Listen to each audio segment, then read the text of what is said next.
Welcome today, February 16th, 2024, to our 8th Student Loans Update webinar. We're going to try to get through as much information as possible in a short amount of time. So here we go.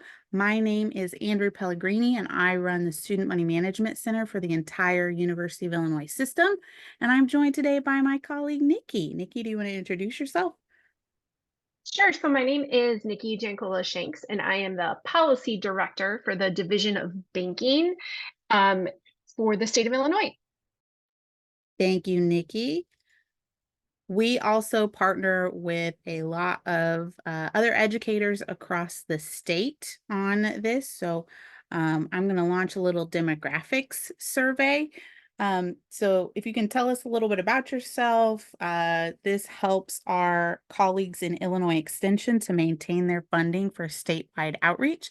And it helps gives us some more context on how to answer questions. It also identifies kind of where you are in your life, right? In managing student loans alongside other financial responsibilities that tend to come with different age or gender responsibilities. So that really helps us out. Can answer those questions real quick, and then we can get started with the rest of the webinar. All right, we have about 60% of people that have participated. I'll leave it open a couple more seconds. It looks like we have kind of a broad age range represented, mostly full-time employees and women, and a pretty diverse group, even though we're small. Okay. So I'm gonna share those real quick. Stop sharing them, but if the window's stuck, you can exit out of it. All right, so today we're going to explain the different types of student loans, and there are many of them and there are subcategories. So we'll try to give you as much context for that as possible. We're also going to discuss options for managing multiple types of student loans. The strategies that you have, your options vary depending on what type of loan that you have. And then we also want to discuss some of the limitations of repayment options by the type of loan that you have. And as with all of our other webinars on student loans, information about federal student loans in particular is rapidly changing. So what we discuss today in this webinar is current as of February 16th, 2024 at noon Central Time. It could change immediately after we get off this call. So we can share general information, but we can't provide individual financial advice on specific situations, but we can ask questions and give you some more information to make a more informed decision. So let's talk about the different types of student loans. So there's three main types of student loans or education loans. There's federal, institutional, and private loans. Federal loans, you might have heard of direct. Those are the ones that are common right now. We actually talked about them in a previous webinar. The Family Federal Education Loan Program, which is expired, but there's still outstanding student loan debt that are part of FEL. This was a unique program that some of those FEL loans are serviced and owned by the Department of Education, and some are privately owned. So they are very interesting because it's still considered a federal loan. There's also institutional loans, which are made through your school, but there's also campus-based loans that are made through your school, but with federal funds. We'll talk about that next. And then, of course, there are private student loans. So these are the three main types if we're going to put them all in categories. So the campus-based student loans I want to talk about, they are technically institutional, but they're using federal funding. So Perkins is an example of this. I'll talk a little bit more about Perkins, which is now retired, but there's still outstanding student loan debt that is Perkins loans. And then there's also the Health Professions Student Loans Program, which has federal kind of seed funding. But these programs are interesting because you'll have federal funds that are seeding the loan program or portfolio, that can be awarded to different students or borrowers. And then the institution that participates in that federal program has to match those funds. So they are very interesting because they're technically federal loans that your institution kind of awards and services. So federal loans, like I said, we have the retired federal family education loan program. This is where private lenders were able to provide federal loans through this program. There have not been any new loans dispersed through FEL through the FEL program since 2010. Some of the balances are now privately held by private servicers and some are federally held. So if you have looked at some of the new legislation around student loans, FEL has a lot of like what if situations. So if you have federally held student loans that are federal family education loans, they're held by the Department of Education, then you have different options than if they are privately held. So that makes them complicated. Currently, the direct loan program is the only federal loan program being used, but there are different types of direct loan programs and how you qualify differs. For example, there's direct subsidized loans, direct unsubsidized loans, direct plus loans, which includes graduate plus loans and parent plus loans. And then there's direct consolidation loans, which allows you to combine all federal loans into a single loan. So we've talked about that in the past as a requirement for getting FEL loans that are federally held combined with direct loans in order to qualify for public service loan forgiveness, which we talked about last month. All right, so these are the current federal student loans. Direct subsidized is for undergrad students with financial need, and the federal government pays interest while you're in school. Direct unsubsidized is for undergrad, graduate, and professional students. There's no need to demonstrate a financial disparity in this situation. So that's available for anyone that would qualify through the FAFSA. There's also the Direct Plus loan program, which I mentioned earlier is for grad or professional students or parents of dependent undergraduate students.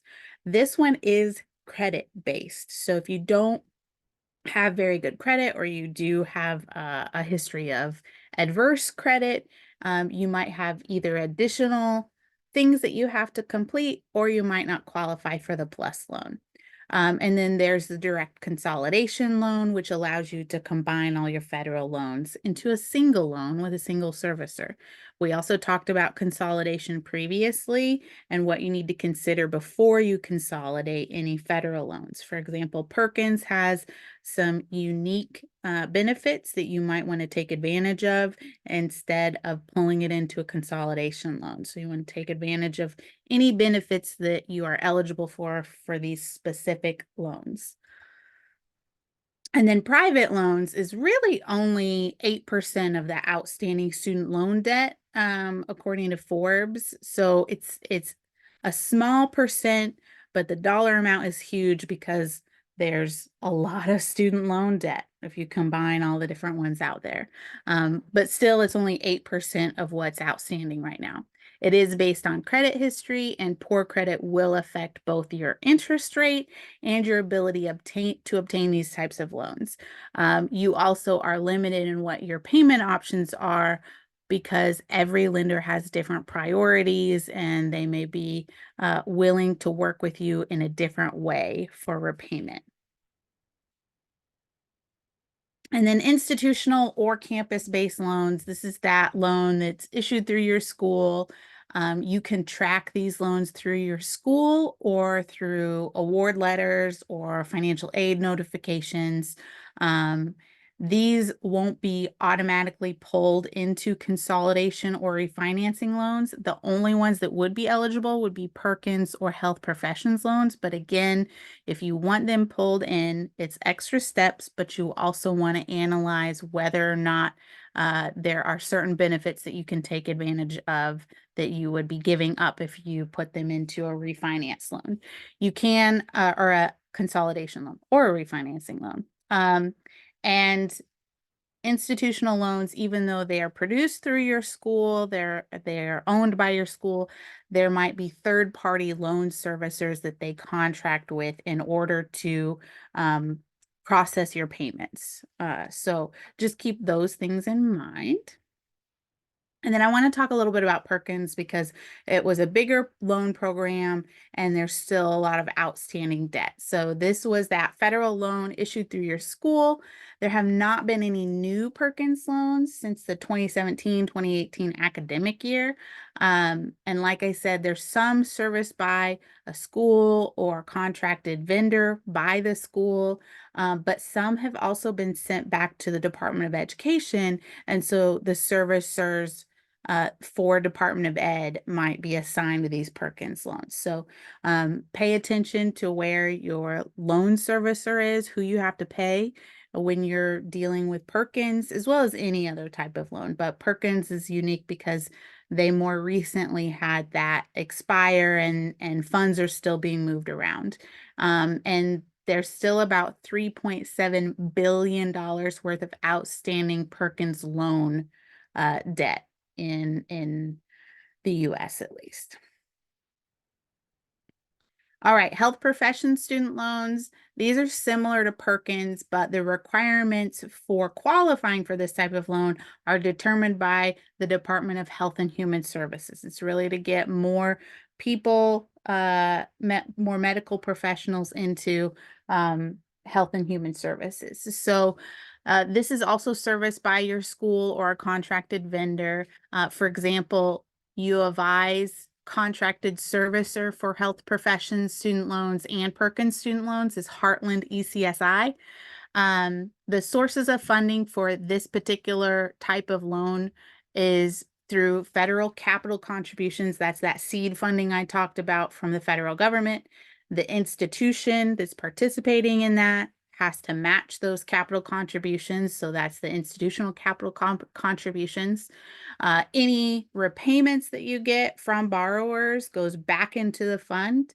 And then if there's any interest earned on the fund, like if it's sitting and waiting to be awarded to new borrowers, you might get additional interest that's being added to the value of that funding portfolio. So some of these loans have unique forgiveness or repayment options. The health professions loan, Perkins had a unique teacher forgiveness benefit. So make sure that you are aware of those benefits before trying to pull them into a refinance loan or a consolidation loan.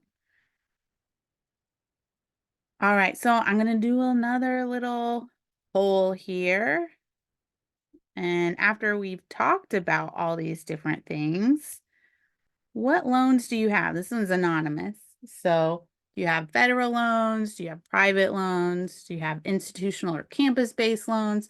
Or do you have a mix or you're not sure still? And that's okay too. All right. It looks like most people have federal, but we have some people that have a mix.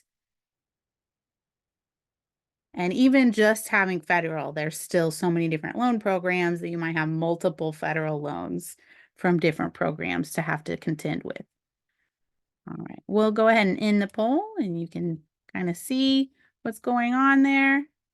And I'll stop sharing. All right, I'm going to hand it over to Nikki to talk about options for managing multiple loans. Thanks, Andrea. So I'm going to go ahead and go through some of the differences between loans and what you may be eligible for, what you may not be eligible for, those types of things. All right, so we're going to first talk about federal loans. So federal loans all go to the same server if they're the same type of loan. So that means if you have all direct loans, which as Andrea was saying is the most common now in recent student loans. So if you have like a direct loan, then they go to the same servicer. All of your loans, if you have 4 direct loans, you're going to have the same servicer for all 4 of them, As long as right? you got them from the same institution. We have had Yes. cases where Sorry. if you went to different institutions and transferred, then they might end up at separate servicers, but they try to get all the same loans to the same servicer for the same borrower. Um, so yes, thank you, Andrea. And then most of the federal loans are eligible or can be eligible for the public service loan forgiveness or the income driven repayment plan cancellation of a remaining balance. Okay, this isn't like automatic forgiveness or automatic cancellation, nothing like that. But if you have these federal loans, it does make them potentially eligible for these types of programs that are out there. We did do an entire 2 webinars. One was on just on the public service loan forgiveness program, and we did another one just on different repayment types. So you could check those out. Federal loans you can consolidate into one direct loan. So let's say going back to that first bar, if you had 4 direct loans, rather than making 4 separate payments to 4 different loans, you could consolidate them all, and then all of your loans would just be, you would just have one loan, as again, just for federal. There are many different repayment plans available. There are 7 different types. As I said, we did recently just do a webinar on all of the different repayment plans. So I would encourage you to check that out if you have questions. These repayment plans are available just again for the federal loans. So federal loans are very different because it does give you access to more things than private. All right, so now private loans. So I mentioned federal loans can be consolidated. That means you take all of them to become one, right? However, with private loans, you can do refinancing. If you refinance them, you are taking your loans, you're putting them into one, and then sometimes that means you're going to get a lower interest rate. You can only do that if you have good credit and you have an income. There are significant differences between refinancing and consolidation. We do have, again, another webinar that just focuses on this. But the main thing to keep in your mind is that you can refinance is only for private loans and consolidation is only for federal loans, which means, well, we'll get into that. Okay. Private loans also can be sold a lot more frequently than federal loans. So your servicers may change. They may, just like you have heard, either you've experienced a mortgage or you've heard about mortgages being sold and stuff. It's the same thing for private student loans. So you're going to want to make sure that you are staying on top of who your servicer actually is and also the terms of repayment, because if they transfer your loan and you're with a new company, you're going to need to make sure that the terms are the same as when you took the loan out. The number one, these last 2 for me are the biggest that we get personally at IDFPR, that we get the most questions out about. If you have private loans, you are not eligible for any federal repayment or forgiveness programs. So private loans cannot be part of the public service loan forgiveness program. They cannot be part of the income driven repayment plans that are offered to federal. It is a completely separate thing. You also cannot consolidate your private loans into a federal loan. So let's say you have a mix, which the majority of people do have mixes. Like if you look at the country as a whole, right? A lot of people will get what they can from the federal government and then they'll take out a private loan to cover the rest. You can take your you have so you have your federal loan and your private loan. You can take your federal loan and refinance it with your private loans. By doing that, that means all of your loans become private. You basically just moved all of your federal loans over to the private side. And when you do that, again, that means you use any of those federal programs. On the reverse side, if you have your federal loans and you want your private loans to be consolidated, they cannot. Your private loans cannot ever become essentially public loans, federal loans. They cannot consolidate into them. They cannot ever be joined with them and then entered into the different federal programs. So that is the big, personally, at IDFPR, that we have a lot of confusion over for people who call in to ask for help, is that people don't understand that their private loan, even if you've been working as a teacher for 15 years and you've made every payment, your private loan is never going to it's never going to qualify for public service loan forgiveness. And that we also hear from people that say, well, I combined my private and my federal loan, so now I can be eligible for all this. And it doesn't work that way. If you combine your federal loan with the private loan, everything becomes private. And so when you're looking, well, in the next slide, we'll talk about a little bit more about this. So, well, hold on. So all institutional, if you do have only institutional loans, that means that usually your school is also your servicer. They may contract a servicer to take your payments, like from your school to a different servicer. So you just want to make sure you're reading all your paperwork carefully. Then the Perkins loans is a federal loan that is originated and sometimes serviced by an academic institution. And as Andrea kind of talked about earlier, some of the Perkins loans have been sent back to the Department of Education for servicing. So if you have a Perkins loan, just make sure you're really checking that out. So as I was hinting at earlier, if you have a mix of private and federal loans, you need to make sure you're looking at the benefits of each loan type separately. So it may be in your best interest for you personally to keep them separate in order to get the forgiveness options or federal repayment options on your federal loans. So that may be the best to keep them separated. As I mentioned, you can only consolidate is only for your federal loans. And then you could refinance both federal, private, and institutional loans. When you refinance them, that essentially in your mind, we want you to think that that means they're all private now. Okay.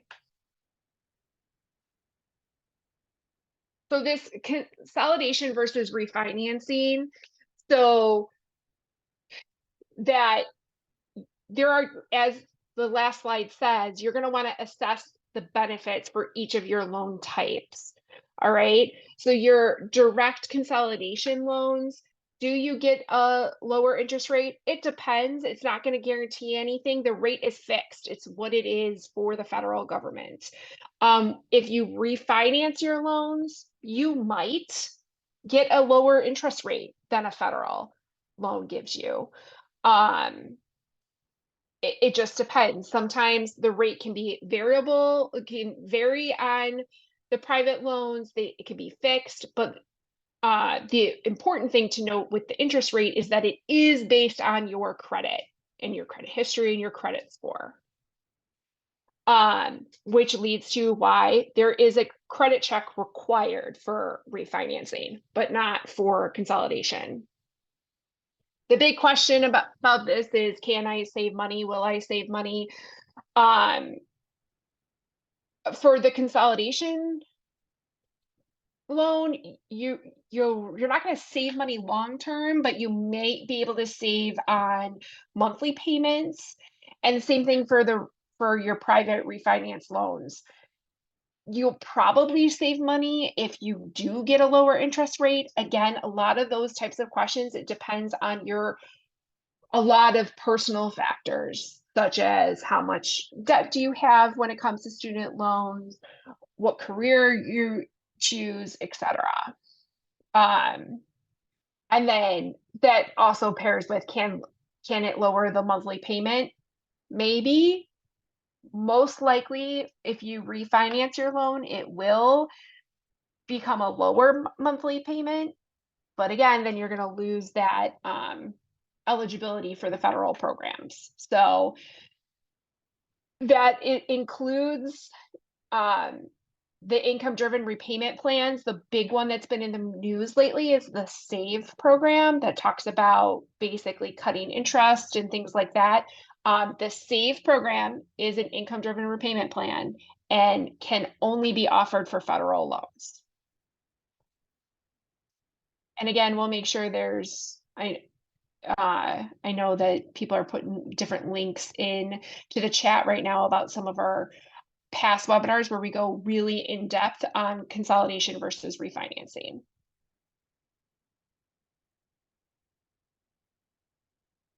This is just a big reminder that if you have private or institutional loans, you do not receive any federal benefits.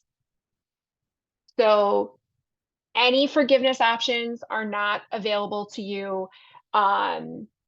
Any of the repayment plans, not available to you. Again, I'm just highlighting this because at IDFPR, this is usually the number one question we get. Why can't I have an income payment? Why weren't my loans forgiven for the public service loan forgiveness program? Why weren't the my payments lower? Whatever it might be, it's usually somehow tied to this. So make sure you're understanding the difference, that there are benefits that under the federal loans that do not apply to private loans. And if you refinance your federal and your private, they become private loans. So you can't use any of those other federal tools. Here in Illinois, we do have what's called the Illinois Student Loan Bill of Rights, which is what my agency helps created and runs this program. So these are things that you are entitled to by law in Illinois. You should get clear and accurate loan information from your servicer. Your servicer needs to handle your payments accurately and promptly. Servicers must explain all loan options to borrowers. So that is important as you call and ask questions. Just know that that is your right to do so. If you need to request a payment history, you can do so at any time. And if you have any disputes or appeals or anything like that with your loan servicer, you have the right to a timely resolution. So these are your rights, and the link is there. If you submit complaints on our website regarding your servicer or anything like that, we will follow up with you. All right, so just a reminder, a few action items based on today's information. You want to know what type of loans that you have, including who your servicers are and if they change. You want to investigate what repayment or forgiveness options are best for you or available to you based on your qualifications and loan type, and as well as your credit. And then you want to possibly watch some previous webinars like on consolidation or refinancing, the one on repayment options, or any of the other ones to help you decide what's best for your individual situation. To really emphasize with the refinancing, you can, if you are a high income earner and you have excellent credit, it may be in your best interest to investigate if refinancing is a good option for you if you do not qualify for like public service loan forgiveness or any of the common forgiveness options available with those federal loans. Again, you can stay in contact with us in a lot of different ways, and we'll stick around for questions. But if you feel you've got everything you need and you're ready to go play in the snow or get lunch, feel free to leave. We appreciate you being here.